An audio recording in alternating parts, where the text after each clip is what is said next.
Good morning, Winfrey. It is Wednesday morning, and I get to bring you the devotion today. Hard to believe we're like 6 weeks into this stay at home, stay safe thing, for lack of a better word. And maybe you're like me and you've been checking out Facebook and social media a little bit more lately than you probably have in the past. And one of the things I came across probably about a week or two ago was this picture. And it's this picture of Satan and God, and they're looking over the earth. And Satan says, with COVID-19, I have closed your churches. Kind of in this, wahaha type of voice, I think, maybe something like that sounding. And then God, on the other hand, says, on the contrary, I just opened one in every home. And, a little bit of Morgan Freeman voice in there. Just give it that nice touch. And so at first when I saw it, I was like, oh, that's a really cool message. That's neat. Then I saw it again and again. And the more that I think about it, the more I understand what the author was trying to say.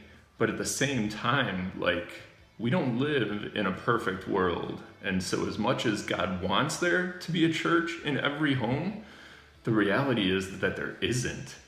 And we know that for sure, just based on people and the choice of free will.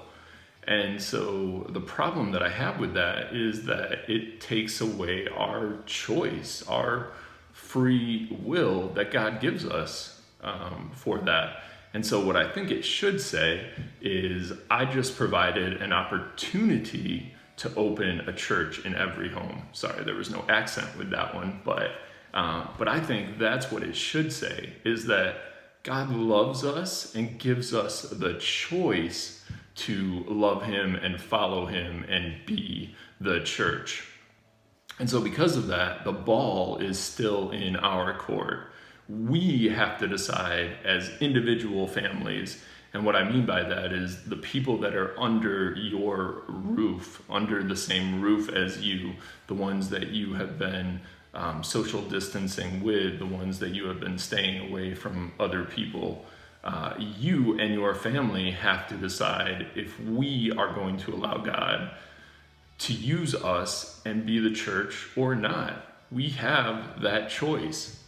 It's very easy for us to not click on this devotion. It's very easy for us to come up with an excuse as to why we can't go help someone else out in whatever ways we can. We still choose not to. And there were a lot of reasons that we could come up with before this, but I kind of feel like God's hitting that pause button on life so that a lot of those excuses are not there anymore, but the choice is still ours to make. Are we going to binge watch 12 hours of Tiger King and different things on Netflix, or are we going to spend some time with God and as a family do devotions together and pray and read our Bibles in ways that are glorifying God? And kids and children and students are looking to the parents for spiritual guidance right now. And so you guys have to be those leaders. So the verse that came to my mind was found in Colossians 3. And just a little bit of background before we get into that. And so this is Paul, and he's writing to this town that he's never been to before from prison. He writes a lot from prison. And so the guy who actually started the church, Epaphras, that's a fun word to say, a fun name, had just visited Paul in prison and was telling him about the people and what they were struggling with. And so Paul's response is the book of Colossians. And so Colossians 3, I want to read verses 12 through 15, and then we'll talk some more. Therefore, as God's chosen people, holy and dearly loved, clothe yourselves with compassion, kindness, humility, gentleness, and patience. Bear with each other and forgive whatever grievances you may have against one another. Forgive as the Lord forgave you. And over all these virtues, put on love, which binds them all together in perfect unity. Let the peace of Christ rule in your hearts, since as members of one body you were called to peace, and be thankful. See, there's a lot of characteristics there, and I want to read them one more time. Compassion, kindness, humility, gentleness, and patience. And when I think about those characteristics, the thing that comes to my mind is that those characteristics are all characteristics of relationships. And Paul is saying how important it is in how we treat other people.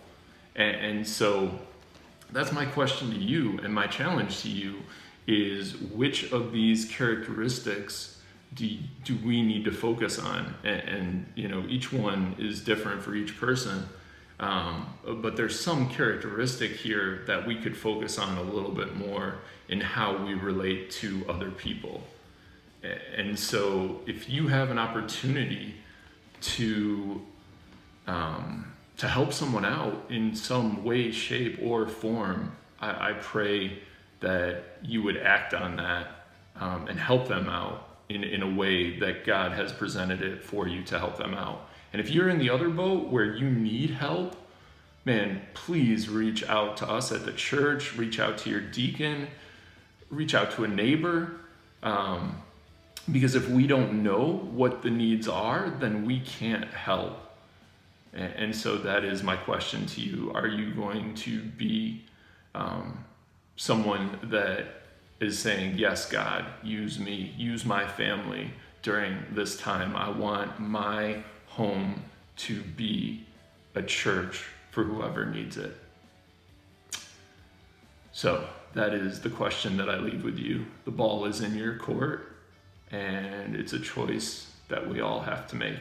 And I pray that we all make the right one and glorify God through the decisions that we make. You will be so pleased with that if you do, because God's going to glorify that in amazing ways.